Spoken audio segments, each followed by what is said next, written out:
Hi, Eric. I haven't seen you in a very long time. Your little fellow was, I think, about that tall the last time I saw you. There are a lot of stories that I've only heard little bits and pieces of. I'm hearing more and more pieces of the stories that I know the undersides of, because I guess I've worked at the Smithsonian in various capacities now for 20 years, which is hard to believe.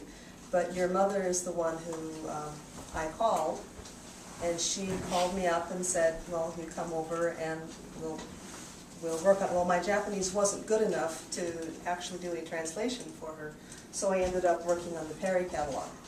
So what I was doing was taking her typed catalog. It was all typed on erasable bond typing paper with pictures glued on the top. And now, of course, we would all put, but I was putting it into the computer for her. And then I helped her with the Gurdu Korean stuff. And I helped her with the Hitchcock collection. I took the visitors out to MSC for her. And then she had my husband, who at the time was still in the service, make copies of all of that picture, of all of that huge collection of carte de visite photographs to send to Japan.